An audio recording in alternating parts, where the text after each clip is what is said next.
E a Ethereum, hein, pessoal? Será que ainda vale a pena ter Ether na carteira? Por que o Ether vem decepcionando tanto em comparação com o Bitcoin, em comparação com a Solana, com outras criptos? Por que essa performance tão decepcionante, tão parada? Será que vai continuar assim ao longo do próximo ciclo? Ou será que a gente está num ótimo momento de compra para o Ether e o Ether vai começar a se destacar daqui para frente? Quais são os motivos que podem fazer isso acontecer? E se eu acredito que isso vai acontecer ou não e como eu estou me posicionando para esse movimento. De tudo isso que a gente vai falar no vídeo de hoje, uma análise completíssima, mais completa que você já viu, hein? Sobre o panorama da Ethereum, o panorama atual, o que está acontecendo com o Ether, com a Ethereum e o que a gente espera ao longo desse ano de 2025 para a segunda maior cripto do mercado. Se você não se lembra, meu nome é Gabriel Birdes, esse é meu novo canal no YouTube, criei faz pouco tempo, então toda semana aqui estou postando 3 vídeos de análises de moedas, de criptos e fazendo também análises macro sobre como investir em cripto do jeito certo. Então, ó, se não tiver inscrito, confere aqui embaixo se você está inscrito ou não, enquanto roda a vinheta.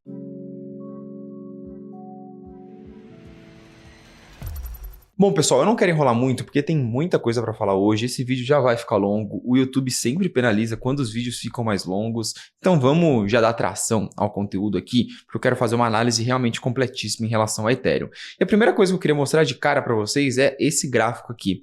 Esse gráfico mostra a performance do Ether em comparação com o Bitcoin. É o par Ether Bitcoin. Ou seja, se esse gráfico está caindo, significa que o Ether ou está desvalorizando mais do que o Bitcoin, ou ele está se valorizando menos do que o Bitcoin. Ou seja, se você está segurando o Ether, investindo em Ether, você está perdendo ou deixando de ganhar em comparação com quem está investindo em Bitcoin. E eu escolhi esse gráfico para começar o vídeo de hoje porque, infelizmente, ele é uma foto muito fidedigna do que está acontecendo com o Ether e com o ecossistema da Ethereum ao longo desses últimos 2 anos. O par Ether Bitcoin ele vem se desvalorizando de forma sequencial desde 2022 em comparação ao Bitcoin. E existem sim motivos para essa performance, motivos para o Ether estar decepcionando em termos de valorização. E esses motivos eles são muito plausíveis. É isso que a gente vai explicar aqui, mas como vocês sabem, como sempre aqui no canal, a gente gosta de fazer uma análise muito bem fundamentada. Então eu queria começar essa análise falando sobre a Ethereum como tecnologia e a gente entender algumas coisas que a Ethereum fez do ponto de vista tecnológico vão ser fundamentais para a gente entender o que ela está passando agora. A Ethereum, na prática, é isso que eu estou mostrando na tela para vocês. Essa imagem que parece um código de barras, mas nada mais é do que vários blocos, conectados aos outros. Blocos que possuem uma série de informações. Informações essas que são computadas, validadas, executadas e armazenadas por uma série de computadores descentralizados ao redor do mundo. A Ethereum é uma blockchain. E é justamente sobre essas tarefas que esses computadores têm que fazer que eu quero falar aqui. Cada bloco da blockchain da Ethereum, que está conectado um ao outro e cria esse histórico, essa historinha de vida de todas as transações que aconteceram dentro da Ethereum, eles são de forma bem simplistas um armazém de informações. E todo computador que está conectado à rede da Ethereum, ele faz principalmente 4 funções com as informações que estão dentro desse bloco. Primeiro, eles distribuem essas informações. Chegou uma informação para um computador, ele tem que distribuir para todos os outros computadores da rede para que eles façam todas essas tarefas de forma síncrona, ou seja, de uma forma ordenada, coordenada. Que tarefa é essa, Gabriel, que eles vão fazer de forma coordenada? Concordar que todas essas transações, que todas aquelas informações que estão dentro de um bloco são verdadeiras, realmente aconteceram, que não tem nada fraudulento ali dentro. Gabriel, a maior parte dos computadores da rede, de forma coordenada, concordaram que todas aquelas transações que estão dentro desse bloco são verdadeiras. Ótimo, agora a gente pode executar essas transações, executar essas informações. Agora sim elas são válidas. Distribuiu, concordou, executou? Beleza, empacotou tudo dentro de um bloco e armazena na rede. Como assim armazenar na rede, Gabriel? Todos os computadores armazenam o histórico de transações de todos os blocos que estão lá para trás. Perfeito, a gente entendendo isso, a gente consegue dar o próximo passo e começar a entender algumas atitudes, algumas ações, algumas escolhas que a Ethereum tomou ao longo da sua história. A Ethereum nasceu como a segunda grande blockchain do mercado, seguindo muito os caminhos do Bitcoin lá atrás. E quando ela nasceu, ela decidiu, olha, A gente vai fazer, obviamente, uma blockchain, uma rede, uma cadeia de blocos para fazer tudo isso, com vários computadores fazendo todas essas operações. Mas ao fazer isso, a Ethereum se esbarrou nesse triângulozinho aí que eu estou mostrando para vocês. Eu já expliquei isso no vídeo de Solana, tá? Não assistiu o vídeo de Solana? Quando terminar aqui, você vai lá.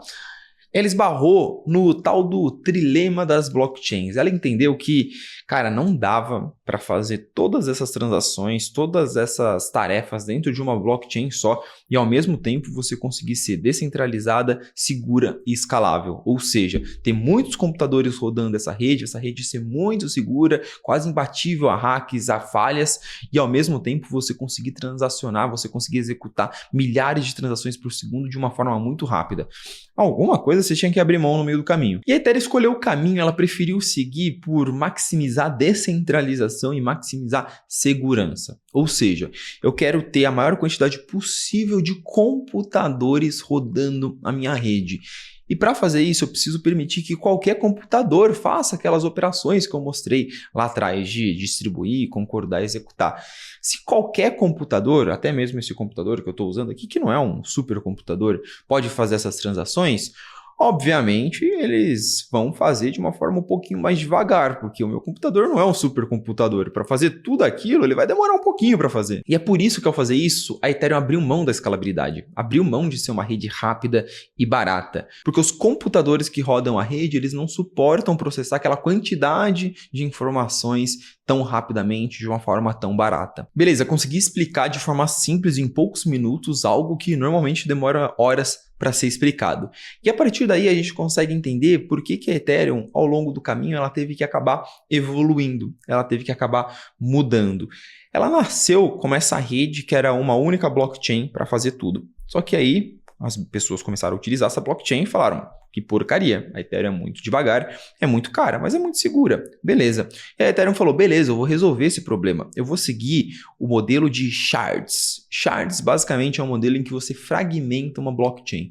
São várias blockchains dentro de uma única blockchain, várias mini blockchains se comunicando e várias transações, todas essas tarefas acontecendo de forma paralela dentro de uma única blockchain. Não vou entrar nos detalhes técnicos disso, mas a Ethereum viu que não ia ser tão fácil, que tinha alguns problemas de fazer isso daí, e ela falou: eu vou mudar o meu planejamento, não vou mais seguir com esse modelo de shards, eu vou resolver os meus problemas por meio de blockchains conectadas, blockchains diferentes, cada uma realizando cada uma daquelas funções e conectadas entre si. Esse é o futuro da Ethereum, é onde a Ethereum está trabalhando hoje, é o que a Ethereum está tentando fazer nesse exato momento. Fazer uma blockchain modular, um ecossistema modular. Modular, ei, olha só, lá do bom de a gente tem um escritório e a gente tem isso daqui. Modular no sentido de peças, de Legos se conectando entre si. Brincadeiras à parte, pessoal, e a analogia do Lego funciona muito bem, porque uma blockchain modular são várias blockchains com propósitos diferentes, aqueles propósitos que eu mostrei lá: armazenar, concordar, executar. Então, esses propósitos sendo divididos em blockchains diferentes, cada uma realizando uma dessas funções. Então, uma blockchain focada em ser muito descentralizada, a outra em ser muito segura,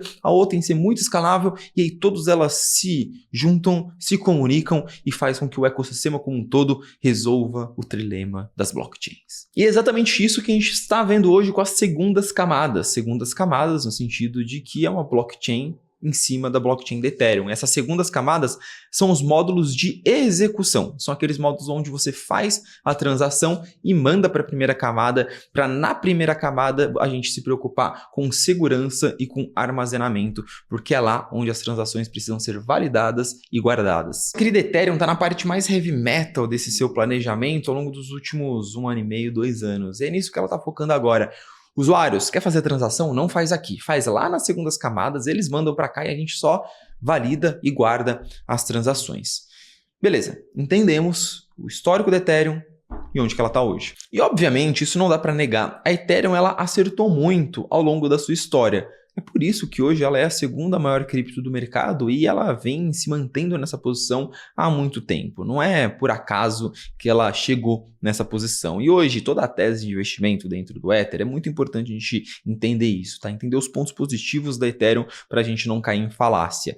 toda a tese de investimento gira principalmente em torno desses 3 pontos que estão na tela para vocês: histórico, segurança e efeito rede. A Ethereum, por conta de ter sido a primeira, não só a começar a ser desenvolvida, mas principalmente a começar a entregar um produto funcional, ela vem carregando esse benefício há muito tempo. E também, por optar pela questão da segurança, por ser a blockchain mais segura, por ter um desenvolvimento muito sólido, ela também colheu os frutos muito positivos disso. Então hoje a Ethereum, ela é, além de ser a rede mais antiga e mais testada, ela passou por praticamente todos os testes de estresse possíveis dentro do mercado cripto e poucas vezes abriu o bico e poucas vezes deu um problema muito grande que colocasse à prova a segurança da Ethereum. Ela também acumulou a maior quantidade de desenvolvedores, ela tem uma linguagem de programação muito validada, ela tem o maior valor de tokens em staking, a maior segurança econômica dos seus validadores e também possui um alto nível de participantes. O que isso significa, Gabriel?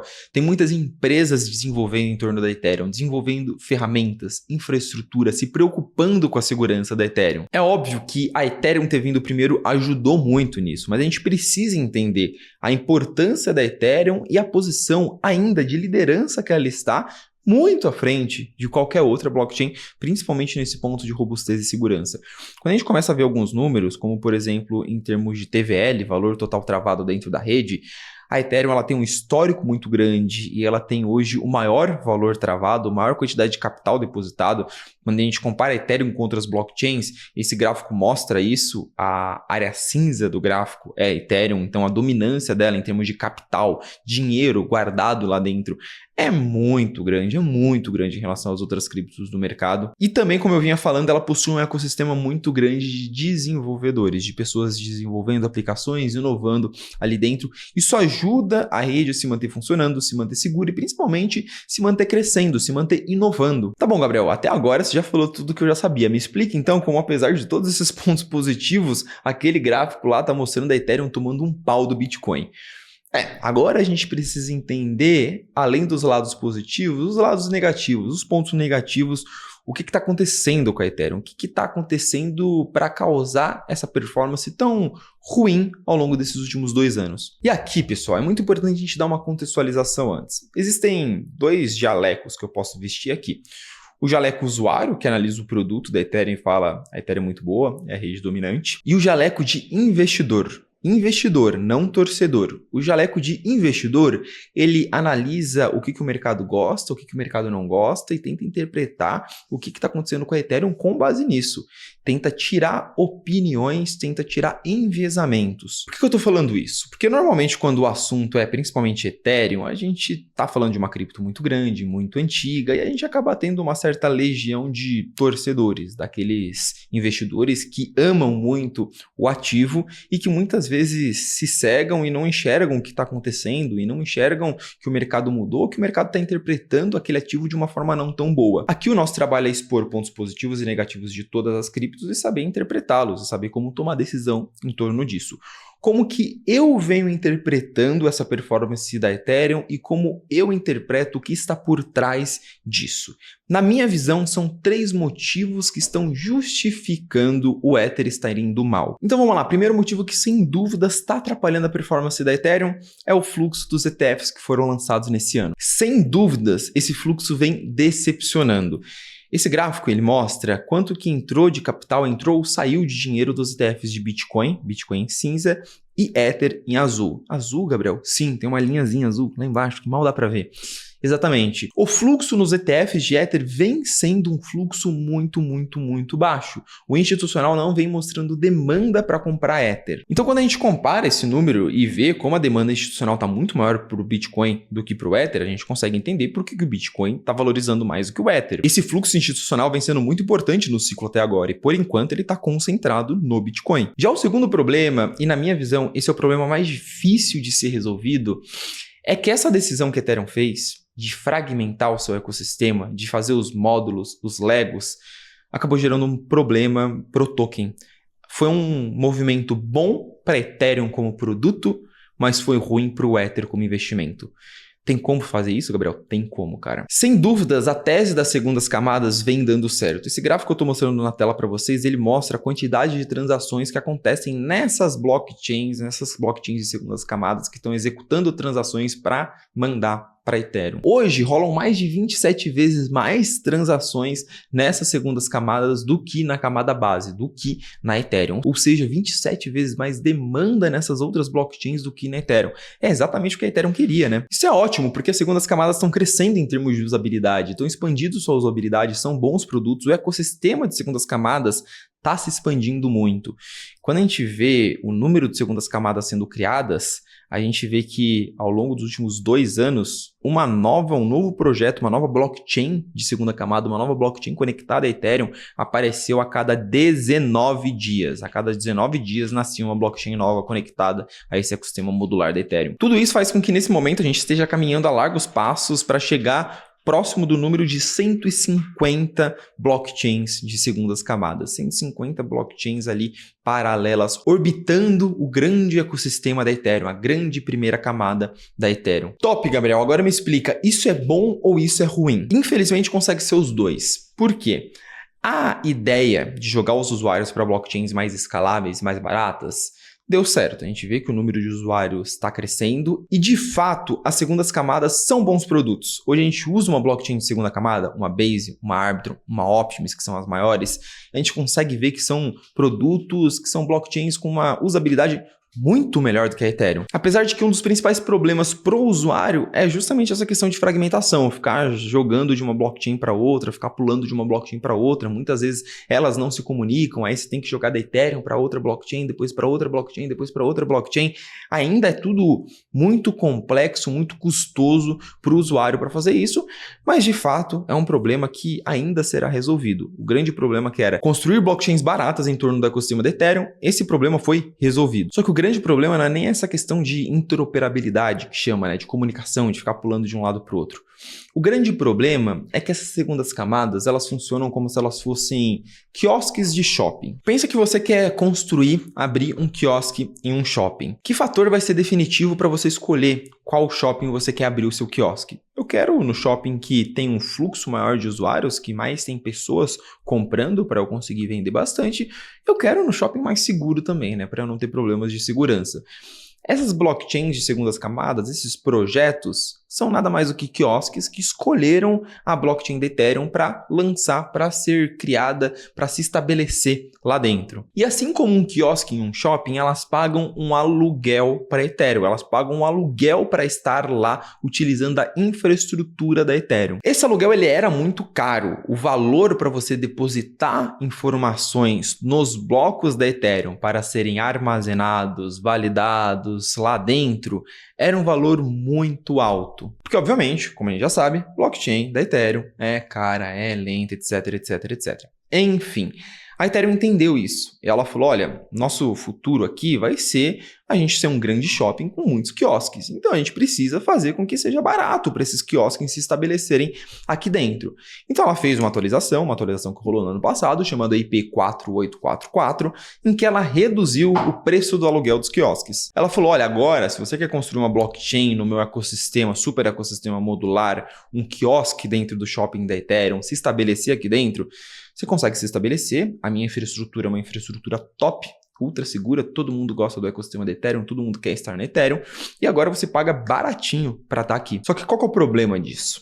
Os usuários que estavam na Ethereum saíram da Ethereum e foram para segundas camadas. Foram comprar nos quiosques. E aí, vamos supor que o usuário gaste R$1.000 em taxas nesse quiosque. O quiosque repassa esses R$1.000, deposita esses R$1.000 para Ethereum? Não, ele repassa só o valor do aluguel. Só que o valor do aluguel é muito baixo. Então é como se os usuários que antes gastavam R$1.000 na Ethereum foram agora gastar R$1.000 no quiosque e o quiosque paga só R$1 para Ethereum como aluguel. A gente consegue ver esses números na prática. Ali, em março de 2024, foi quando rolou a IP 4844.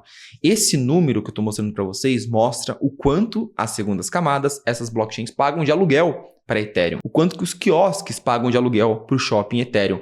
E olha como esse valor desmoronou. Mas o grande problema aqui não foi só esse valor desmoronando, foi que ele desmoronou ao mesmo tempo que os usuários foram se esvaindo da Ethereum, foram indo embora e indo para essas blockchains de segunda camada, o que fez com que a receita da Ethereum como um todo também desmoronasse. Então é como se a Ethereum fosse aos poucos perdendo aquele efeito rede que eu falei para vocês. Ela tem muitos usuários, ela tem muito capital depositado lá dentro, todo mundo gosta de utilizar a Ethereum, todas as grandes aplicações estão lá, isso também está deixando de acontecer.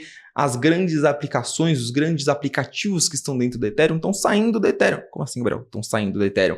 A Uniswap, ela está criando sua própria blockchain. Ela falou, cara, por que eu vou ficar aqui vendendo nas lojas desse shopping? Eu vou criar o meu próprio quiosque. Só que a Uniswap, ela é o aplicativo mais utilizado da Ethereum. Então essa decisão da Ethereum, que foi uma decisão muito acertada do ponto de vista de produto, ela de fato fortaleceu o seu ecossistema e transformou o produto, o ecossistema da Ethereum, num produto muito melhor, acabou sendo prejudicial pro token Ether. Não, Gabriel, não entendi. O que o token tem a ver com tudo isso? O token Ether, ele é um token que ele tem aquela justificativa. Se você segurar o Ether e colocar ele em staking, você vai receber parte da receita que está rolando na rede. E a Ethereum também tem aquele sistema deflacionário, em que quanto mais receita tem na rede, mais tokens são queimados. Então, o Ether ele é melhor do que o Bitcoin, porque ele é deflacionário enquanto o Bitcoin é inflacionário. Lembram dessa historinha que foi contada? Então, agora isso meio que virou, porque o Ether ele não está sendo mais deflacionário. Poucas pessoas utilizam a camada base da Ethereum, todos os seus usuários, as suas aplicações foram para cima, foram para as blockchains modulares, e a Ethereum está meio que às moscas ali, e isso acaba sendo um problema para justificar se investir no token Ether. E na minha visão, de quem conversa com grandes investidores, com grandes empresas, com grandes fundos de investimento do mercado cripto, essa é a raiz do sentimento negativo que o mercado está carregando em relação à Ethereum, tá? O mercado como um todo não gostou desse movimento e falou, cara, o apelo, a força do token Ether se perdeu um pouquinho depois desses movimentos que eles fizeram. E esse é um problema que ele é chato e difícil de se resolver. E é por isso que eu até justifico que um terceiro problema que está rolando com a Ethereum é que o time está um pouco perdido. O time entende que tem esse problema, só que partes diferentes dentro da Ethereum Foundation querem resolver esse problema de formas diferentes, então não existe uma coordenação, não existe um caminho certo para onde a Ethereum quer seguir. A Ethereum até tinha esse monstruosidade aqui na tela para vocês, que é o seu roadmap, né, que é o seu futuro, os próximos passos do futuro da Ethereum, que eram divididos em 6 passos, mostrando para onde que a Ethereum iria seguir. E os 2 primeiros passos, eles eram muito claros, né? O primeiro, o Demerge, que ia mudar a blockchain da Ethereum para o Proof of Stake, sair do Proof of Work, criar esse mecanismo deflacionário do token, criar o staking de Ether e tudo mais. Ótimo para o tokenomics. O The Surge foram essas atualizações que rolaram agora. Tornar o ecossistema da Ethereum mais barato e melhor para as segundas camadas. Então a gente melhora o tokenomics para o investidor e a gente melhora o produto para o usuário. Excelente. Daqui para frente, ninguém sabe muito bem o que essas próximas etapas da Ethereum faz. E eles olharam para isso e falaram, caraca, tem um problema aí, a gente tem um roadmap, a gente tem um futuro de atualizações que ninguém entende. E eles resolveram tentar simplificar esse passo a passo. Isso aconteceu 2 semanas atrás na DevCon, em que meu time acompanhou a DevCon aí de perto e completamente tudo que rolou dentro da DevCon, que é o evento anual da Ethereum. E lá eles apresentaram isso, que eles tentaram simplificar todo aquele roadmap ultra complexo. Eles apresentaram um futuro para a Ethereum até o ano de 2029. Um futuro, um roadmap em que a Ethereum vai tentar resolver escalabilidade da primeira camada, manter a segurança da primeira camada e resolver o problema de interoperabilidade, de comunicação e segurança entre as segundas camadas. É a Ethereum voltando às origens, a Ethereum querendo fazer tudo dentro de uma camada só, de novo. Eu não vou entrar tão a fundo assim nessas atualizações, porque aí daria mais 1 hora de vídeo. Eu planejo fazer um vídeo especificamente só para isso, mas eu já queria entrar no que pode fazer, de fato, a Ethereum voltar aos holofotes, voltar a chamar a atenção do mercado, voltar a subir mais do que a média das outras criptos. E aqui é importante falar, depois de apresentar todos esses pontos negativos, e de fato eles são pontos negativos, pessoal, não dá pra gente negar, é só ver como é que tá a performance do token, que esses pontos vêm prejudicando a Ethereum. E aqui é muito importante eu deixar claro como vem sendo o meu posicionamento em relação ao Ether no momento. Eu acredito que ainda faz sentido sim carregar Ether na carteira, que faz sentido ter Ether na carteira.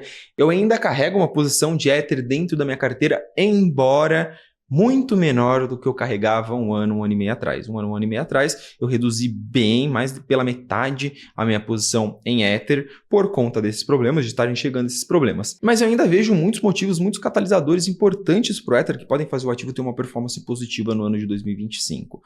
Primeiro deles é que a Ethereum continua sendo a maior. Esse é o principal ponto disparado e o mais importante de todos. A Ethereum continua sendo a maior rede, a maior blockchain de contratos inteligentes, o maior ecossistema do mercado cripto. À medida que o mercado cripto vai se expandindo, vai crescendo, a Ethereum está muito posicionada para capturar boa parte desse crescimento e é importante entender esse posicionamento do Ethereum. O que mais pode justificar uma recuperação do Ether é justamente a questão dos ETFs. Quando a gente vê algumas pesquisas institucionais, a gente vê o institucional ultra animado, ultra bullish com o ativo Ethereum como um todo. O institucional ele gosta do case Ether. Gabriel, por que então até agora foi uma decepção os ETFs de Ether? Primeiro, por conta de timing de mercado. O mercado como um todo está muito mais propício para o Bitcoin. O momento de mercado que a gente está muito mais propício para o Bitcoin. No momento em que o mercado ficar um pouquinho mais animado com ativos de risco, com um apetite maior a risco, esse capital ele pode sim influir de uma forma mais forte pro Ether. Segundo, porque esses ETFs foram lançados e ainda não deu tempo pro institucional entender o que é Ethereum. Isso são os próprios emissores dos ETFs que falam isso. Eles falam, cara, não dá para comparar os ETFs de Bitcoin com os ETFs de Ether. Ether é ativo de risco e é muito mais complexo explicar para os investidores plataformas de tokenização, blockchain de contratos inteligentes e todo esse negócio da Ethereum e convencer o pessoal a investir em Ether. Esse processo de educação ele está no meio do caminho, ele está sendo feito ainda. Enquanto para o Bitcoin é muito mais fácil de explicar. É a maior ouro digital, se o mundo acabar, Bitcoin sobe. Mais ou menos isso. Então é natural que ao longo desse processo de educação em que os investidores vão ficando um pouquinho mais otimistas com ativos de risco, que o Ether se beneficie. Ainda mais considerando que durante boa parte de 2025 a gente deve ter só ETF de Bitcoin e só ETF de Ether. Em algum momento a gente deve ter outros ETFs, como o de Solana, por exemplo. Mas é mais provável que isso aconteça no final de 2025. E por fim, o último ponto que eu acredito que pode ser um catalisador muito forte para Ethereum é que esse ano de 2025 ele pode ser um ciclo marcado pela institucionalização, por grandes empresas, por grandes bancos entrando de cabeça no mercado cripto, desenvolvendo produtos, colocando dinheiro dentro de blockchains. A gente vê isso acontecendo já, vem observando isso acontecendo de uma forma muito grande ao longo de 2024, mas 2025, com uma melhoria regulatória, esse movimento ele pode se ampliar, ele pode se amplificar, pode se acelerar. Muito mais institucionalização, muito mais dinheiro institucional entrando no mercado. E a Ethereum, obviamente, por ser a maior, por ser a mais segura, por ser a com maior histórico, se posiciona num lugar de vantagem dentro dessa briga, dentro dessa atração do capital institucional. Hoje a gente já vê que entre as blockchains que mais possuem capital tokenizado lá dentro, a Ethereum tem quase 80% desse volume. Então esse pode ser sim um catalisador muito forte para o Ether como um todo voltar a brilhar, voltar a chamar a atenção do mercado. Bom, definitivamente esse vídeo ficou bem mais longo do que eu queria, mas deu para fazer uma análise completa de tudo o que está acontecendo com o Ether e com a perspectiva aí para o ano de 2025. Eu queria saber a sua opinião. Se você investe em Ether, se você está desanimado com o ativo, se você ainda acredita no ativo, comenta aqui embaixo. Vamos conversar aqui embaixo sobre a tese de Ether. Eu continuo acreditando no Ether, eu acredito que é um ativo que você tem um risco-retorno muito interessante, que faz sim muito sentido você carregar dentro do seu portfólio. Se você está aqui até agora e não deixou o like, deixa o like no vídeo, confere se você está inscrito no canal para não perder os próximos vídeos e é lá que eu vou te encontrar. Até mais, pessoal.